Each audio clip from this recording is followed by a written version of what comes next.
Welcome to Auntie Reads. Today we will be reading Giraffes Can't Dance by Giles Andre and Guy Parker Reese.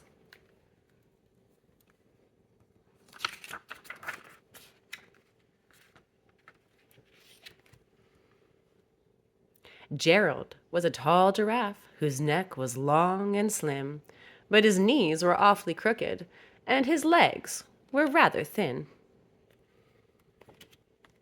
He was very good at standing still and munching shoots off trees, but when he tried to run around, he buckled at the knees. Now, every year in Africa, they hold a jungle dance where every single animal turns up to skip and prance. And this year, when the day arrived, poor Gerald felt so sad because when it came to dancing, he was really very bad. The warthogs started waltzing, the rhinos rock and rolled, the lions danced a tango that was elegant and bold. The chimps all did a cha-cha with a very Latin feel, and 8 baboons then teamed up for a splendid Scottish reel.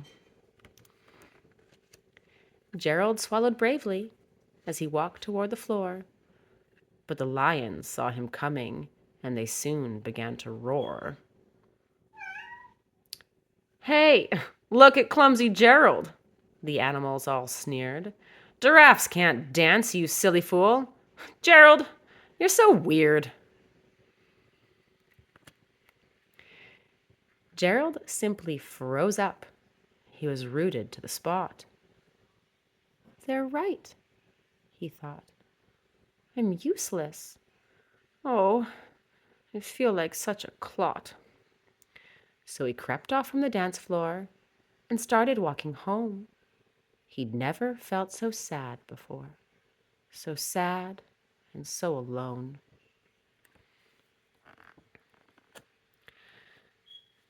Oopsies. There we go. Then he found a little clearing and he looked up at the sky. "The moon can be so beautiful," he whispered with a sigh.